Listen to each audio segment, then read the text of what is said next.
In 1258, Baghdad was the richest city on earth, the jewel of Islamic civilization. 1 million people lived in climate-controlled comfort, studying in the world's greatest library, walking through perfumed gardens irrigated by a 3,000-year-old canal system that turned the desert into paradise. The city produced more books than all of Europe combined. Its hospitals performed eye surgery.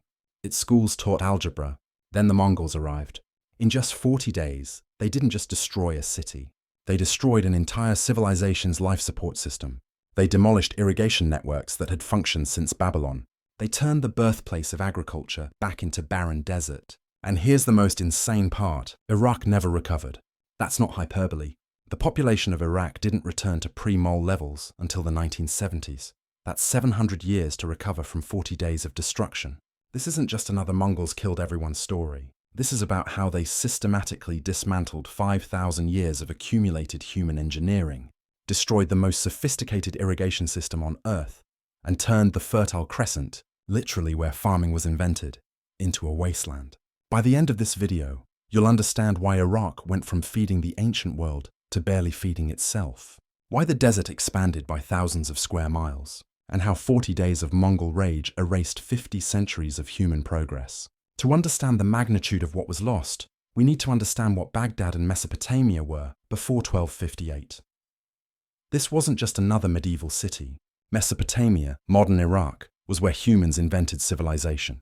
The Sumerians built the first cities here 5,000 years ago. The Babylonians created the first laws. The Assyrians built the first libraries. For 5 millennia, this land between the Tigris and Euphrates rivers was the most continuously productive agricultural region on Earth. How? Irrigation. But not just any irrigation.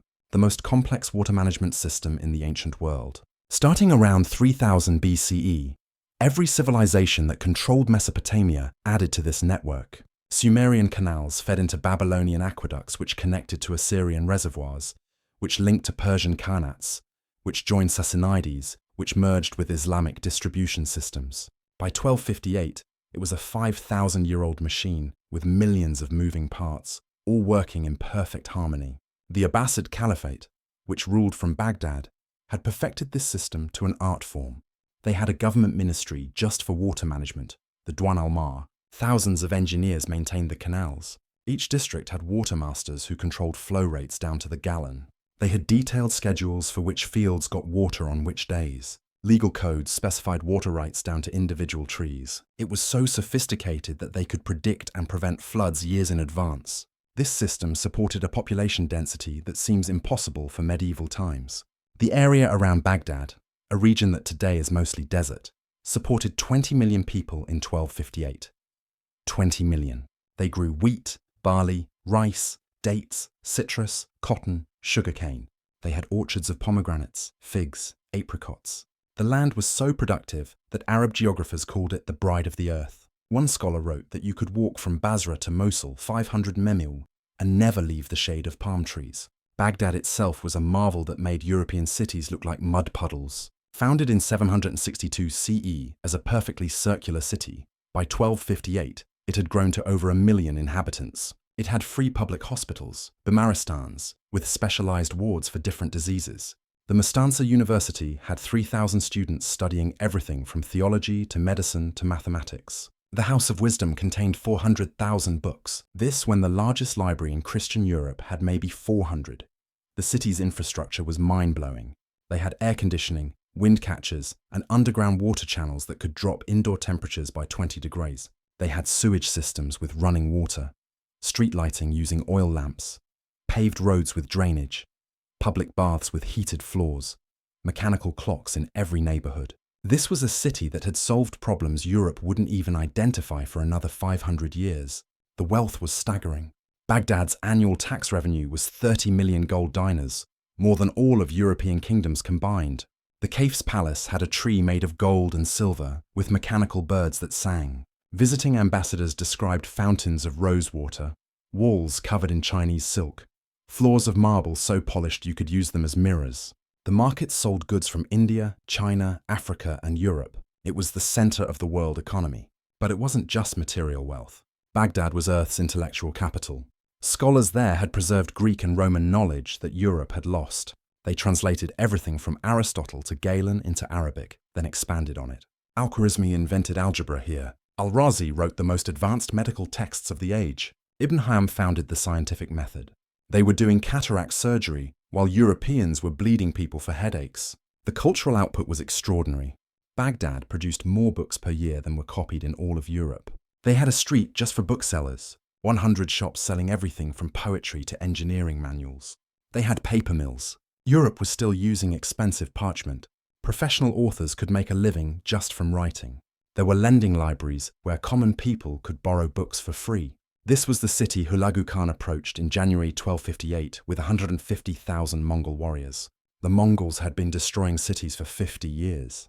But Baghdad was supposed to be different. It was the capital of Islam, the seat of the Khalif, who was technically the leader of all Muslims. It was also supposedly impregnable. Massive walls, a river on one side, canals that could be flooded for defense. The Caliph al-Mustasim had 50,000 troops and could call on hundreds of thousands more from across the Islamic world. But al-Mustasim made a fatal miscalculation. He believed Baghdad's spiritual significance would protect it. When Hulagu demanded surrender, the Caliph sent insulting messages back, saying the entire Muslim world would rise up if Baghdad was threatened. He was wrong. The Muslim world was divided, and many rulers secretly hoped Baghdad would fall, so they could claim leadership of Islam. Hulagu's approach was methodical and horrifying. First, he destroyed every town approaching Baghdad, creating a refugee crisis that swelled the city's population to nearly 2 million, double its capacity. Then he systematically destroyed the irrigation channels feeding the city, not just blocking them, but demolishing them so completely they couldn't be quickly repaired. Baghdad began to starve before the siege even started.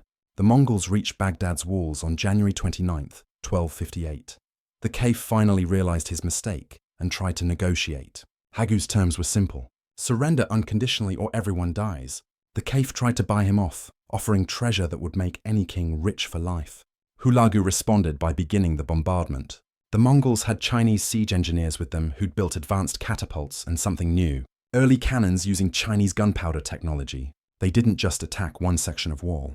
They surrounded the entire city and attacked from all sides simultaneously. The psychological effect was devastating. Citizens couldn't flee because there was nowhere to run. The bombardment continued day and night without pause. But here's where Hulagu showed his true evil genius. He didn't just want to conquer Baghdad. He wanted to erase it. While bombarding the walls, he had other troops systematically destroying every irrigation channel, every dam, every weir for 50 mi around Baghdad. He wasn't just cutting off water to the city, he was dismantling infrastructure that had taken 5,000 years to build. February 5th, the walls were breached. The Caliph, seeing destruction was imminent, tried one more negotiation. He would surrender the city, give up all treasures if Hulagu would spare the people and the infrastructure. Hulagu agreed. On February 10th, al-Mustasim and his entire family came out to surrender. Hulagu had them wrapped in carpets and trampled to death by horses. Mongol tradition said royal blood shouldn't touch the ground, so this was their respectful way of executing royalty. Then Hulagu revealed his lie. He ordered his troops to kill everyone and destroy everything.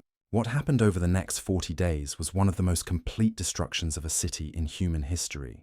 But it wasn't random violence. It was systematic annihilation. Hulagu divided Baghdad into sectors and assigned each to different Mongol units with specific destruction quotas. They had to kill a certain number of people and destroy a certain amount of infrastructure to meet their targets. The killing was methodical. They started with anyone who could read or write. Scholars, teachers, students, even merchants who kept ledgers. The entire faculty of the Mustang Syria University was executed. Every student was killed. They made a pyramid of 90,000 skulls just from academics. They specifically targeted anyone with technical knowledge, engineers, architects, doctors, even skilled craftsmen. They were erasing not just people, but expertise. Then came the books. The Mongols threw the entire contents of the House of Wisdom into the Tigris River. Contemporary accounts say the river ran black with ink for 6 months. 400,000 manuscripts, Greek philosophy, Islamic science, Persian poetry, Indian mathematics, all destroyed. Survivors said you could walk across the Tigris on books like a bridge. Centuries of accumulated knowledge gone in hours. But throwing books in the river wasn't enough. They burned every library, every school, every private collection. They hunted down private scholars and burned their personal libraries in front of them before executing them. They destroyed the paper mills so no new books could be made. They killed everyone who knew how to make paper. They even destroyed the printing blocks and movable type that Islamic craftsmen had been experimenting with, technology that wouldn't appear in Europe for another 200 years. The hospitals were specifically targeted.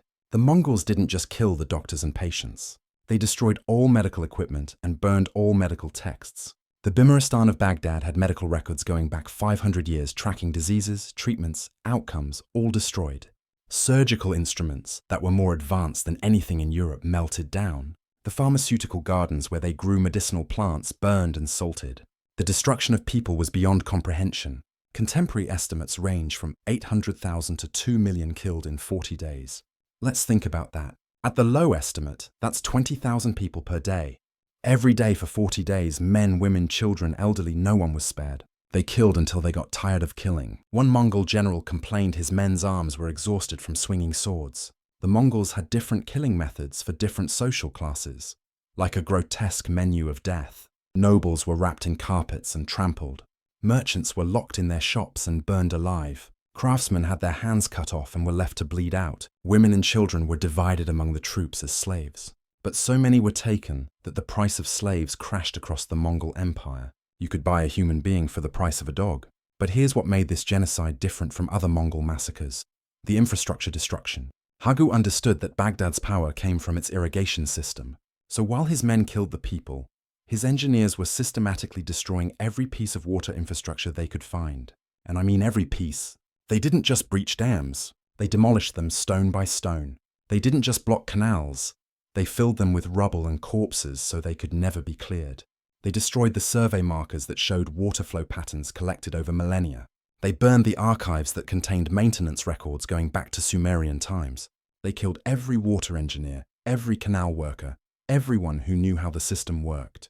The destruction went far beyond Baghdad. The Mongols spent months after the siege systematically destroying irrigation infrastructure throughout Mesopotamia. They demolished the Naran Canal, a 200-mile masterwork that had irrigated central Iraq for 700 years. They destroyed the ancient Ui on the Diyala River that controlled flooding. They wrecked the distribution systems that allocated water between regions. But the most catastrophic destruction was of the upstream infrastructure. The entire Mesopotamian irrigation system depended on controlling seasonal floods from mountain snowmelt. This required constant maintenance of channels, embankments, and overflow systems. The Mongols destroyed all of it. Without this control, the rivers returned to their natural state: massive floods in spring, dry channels in summer. The first flood season after the Mongol destruction was apocalyptic. With no controlled channels, the Tigris and Euphrates flooded randomly. Former farmland became swamps, swamps became deserts. Salt from lower layers of soil came to the surface, poisoning the land. Areas that had been farmed for 5,000 years became permanently barren. The desert began advancing into what had been the most fertile region on Earth. Disease followed destruction. The Mongols had thrown so many bodies into the canals and rivers that the water supply was contaminated. Cholera, dysentery, and typhoid spread through surviving populations. The swamps created by uncontrolled flooding became breeding grounds for malaria mosquitoes. Plague followed, killing many of those who'd hidden from the Mongols. The ecological destruction was irreversible. You see, Mesopotamian soil is naturally salty. Only constant irrigation with proper drainage keeps it farmable. Once the irrigation system failed, salt accumulated rapidly. Within a decade, vast areas were too salty to grow anything. The palm groves died. The orchards withered. The famous gardens of Baghdad became dust bowls. The Mongols also destroyed the social knowledge needed to rebuild. They'd killed everyone who understood the irrigation system. Not just the engineers, but the farmers who knew planting cycles, the officials who managed water rights, the workers who performed maintenance. This knowledge accumulated over 5,000 years and passed down through generations was gone. Even if someone wanted to rebuild, they wouldn't know how. Wildlife that had been controlled for millennia returned with a vengeance. Lions driven out by agriculture reclaimed abandoned farmland. Wolves multiplied in the ruins. The carefully maintained balance between human civilization and nature collapsed. Mesopotamia reverted to wilderness, but a damaged wilderness, not pristine nature, but scarred wasteland. The economic collapse was total. Baghdad had been the center of Indian Ocean trade, the link between East and West. That ended instantly. Trade routes that had functioned for 2,000 years shifted north to the Mongol-controlled Silk Road or south to Egypt. The currency collapsed. The banking system, which had invented checks and letters of credit, ceased to exist. Economic innovations that wouldn't appear in Europe for centuries were lost. The demographic collapse was even worse than the immediate deaths. Without irrigation, the land could only support a fraction of its former population. Survivors fled to Syria, Egypt, Anatolia. Entire tribes that had lived in Mesopotamia for millennia migrated away and never returned. The Arabic dialect of Iraq changed because so much of the population was replaced by nomadic peoples who moved into the vacuum. Within a generation, Mesopotamia went from the most densely populated region in the Middle East to one of the least. Archaeologists have found entire cities that were simply abandoned after 1258, never to be inhabited again. The total population fell from around 20 million to less than 2 million. It would take 700 years until the 1970s for Iraq's population to recover to pre-Mongol levels. The Mongols tried to govern what remained, but there was nothing to govern. They installed puppet rulers in Baghdad, but the city never recovered its significance. When Ibn Battuta visited in 1327, 70 years after the destruction, he found mostly ruins. He wrote that Baghdad was like a dream that has passed and a tale that is told. The few inhabitants lived in the rubble of former grandeur. Later rulers tried to rebuild the irrigation system but failed. The Ottomans, who controlled Iraq from 1534 to 1918, made multiple attempts. They brought in engineers, allocated funds, conscripted workers, but they were trying to rebuild something when the instruction manual had been thrown in the river. They could build individual canals, but couldn't recreate the integrated system. Every attempt failed. The British, who took over after World War I, were shocked by how empty Iraq was. They'd read classical accounts of Mesopotamian fertility and found desert. British engineers in the 1920s estimated that recreating the pre-Mongol irrigation system would cost more than building the Suez Canal. Even with modern technology, they couldn't figure out how some of the ancient systems had worked. The environmental damage compounded over centuries. Without proper irrigation, soil salinity increased every year. Areas that might have been recoverable in 1300 were irreversibly damaged by 1400. The desert expanded relentlessly. By the 20th century, dust storms from land that had once been paradise were reaching Europe. The intellectual dark age was just as lasting. Islamic science never recovered from losing Baghdad. The Islamic Golden Age ended in those 40 days. Centers of learning shifted to Cairo and Damascus, but they never matched Baghdad's output. The loss of texts was catastrophic. Works by ancient Greeks only known through Arabic translations were gone forever. Medical knowledge that wouldn't be rediscovered for centuries was lost. Think about what might have been. Baghdad in 1258 was developing movable type, experimenting with gunpowder, investigating optics, performing advanced surgery. If the trajectory had continued, the Islamic world might have had the printing press 200 years before Gutenberg, firearms before Europe, the scientific revolution starting in Iraq instead of Italy. The Mongol destruction didn't just destroy what was, it destroyed what could have been. The psychological trauma created cultural changes that persist today. The complete destruction of Baghdad created a deep conservatism in Islamic culture. Why innovate when everything you build can be destroyed? The flourishing intellectual culture that had characterized early Islam was replaced by defensive traditionalism. The openness to foreign ideas that had made Baghdad great was replaced by suspicion of outsiders. The Mongol destruction also broke the Arab world's confidence. Before 1258, Arabs saw themselves as the inheritors and improvers of all previous civilizations. After 1258, they saw themselves as victims. The narrative changed from "we preserve and advance human knowledge" to "we survive despite constant threats." This victim mentality, born from very real victimization, shaped Middle Eastern politics for centuries. Modern Iraq still suffers from the Mongol destruction.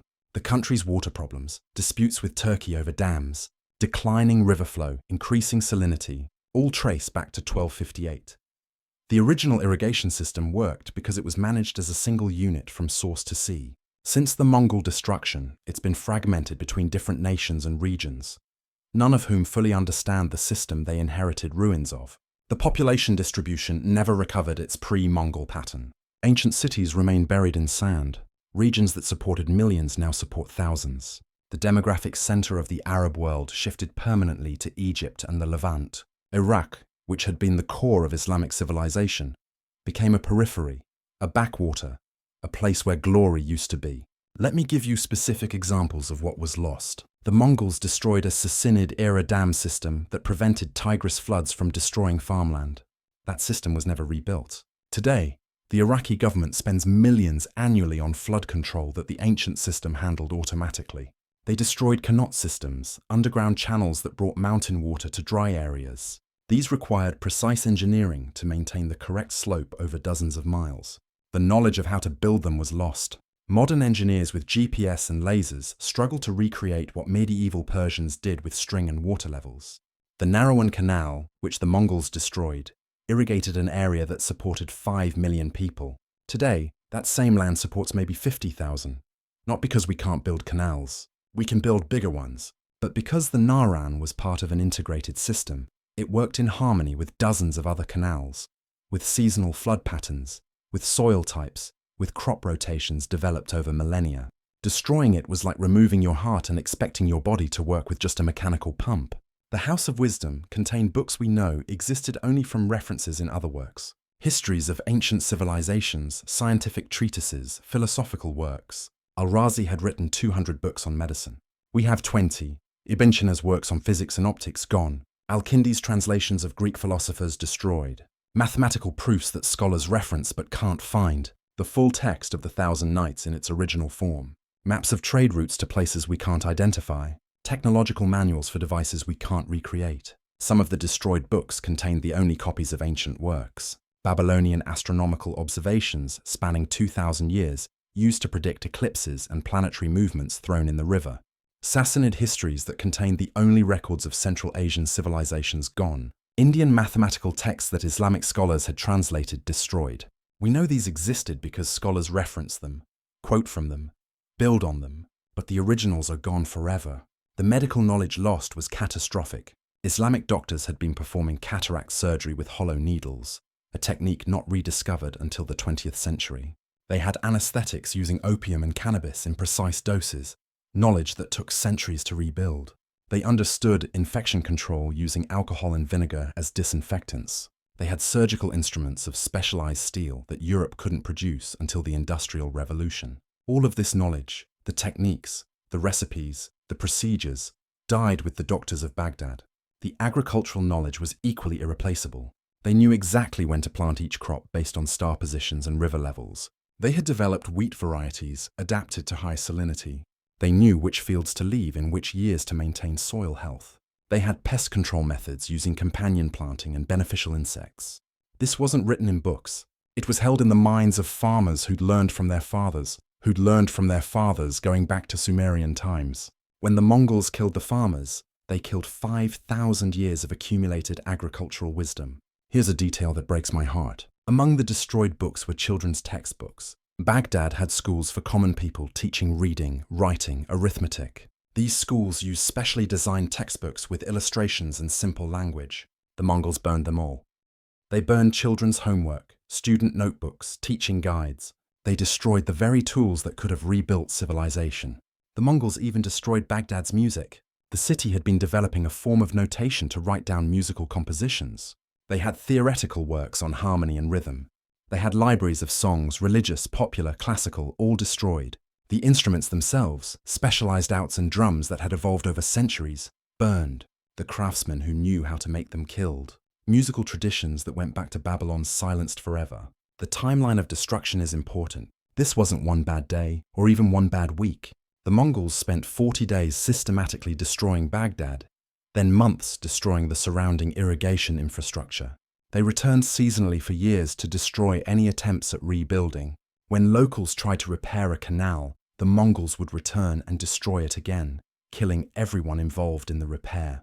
They made reconstruction impossible. The few survivors who tried to rebuild faced impossible challenges. Imagine trying to recreate the internet after all computers have been destroyed, all programmers killed, all documentation burned, and anyone who tries to learn programming is executed. That's what rebuilding Mesopotamian irrigation was like. The system was so complex, so interconnected that you couldn't rebuild just part of it. It all had to work together, or none of it worked.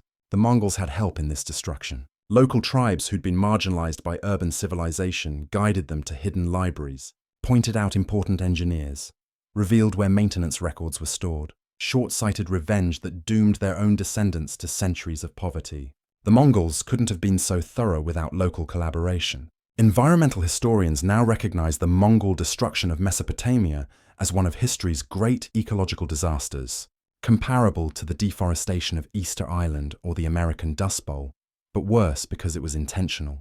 The Mongols knew what they were doing. Chinese advisors had told Hulagu that destroying irrigation would prevent the land from supporting rebellion. It was strategic ecological warfare. The first time in history, someone deliberately destroyed an entire region's life support system. The ripple effects reached around the world. The destruction of Baghdad's libraries meant European scholars lost access to Arabic translations of Greek works. This may have delayed the Renaissance. The collapse of Baghdad's economy disrupted Indian Ocean trade, impoverishing ports from India to East Africa. The loss of Islamic scientific momentum meant discoveries in optics, chemistry, and medicine were delayed by centuries. How different might world history be if Baghdad had survived? Modern parallels are terrifying. The Mongol destruction of Mesopotamia shows what happens when infrastructure built over millennia meets destructive force. The American bombing of Iraq in 1991 and 2003 damaged some of the same irrigation systems the Mongols destroyed. Systems that had been partially rebuilt over centuries. ISIS deliberately destroyed archaeological sites and libraries, continuing the erasure begun in 1258. Each war sets Iraq further back. Each reconstruction fails to reach previous heights. Today's climate change makes reconstruction even harder. The rivers carry less water than in medieval times. The soil is saltier. The desert has advanced. Even with modern technology and oil wealth, Iraq can't support its preem through agriculture. The Garden of Eden, the Fertile Crescent, the birthplace of farming. It's mostly desert now, and the Mongols started that transformation. The numbers are staggering when you add them up. 20 million people reduced to 2 million. 5,000 years of irrigation infrastructure destroyed in 40 days. 400,000 books thrown in a river. A city of 1 million reduced to 100,000. The Islamic Golden Age ended. Scientific advancements set back centuries. The center of world civilization reduced to a provincial backwater. All because Hulagu Khan decided that destruction was easier than governance. But the real tragedy isn't just what was destroyed, it's what was prevented.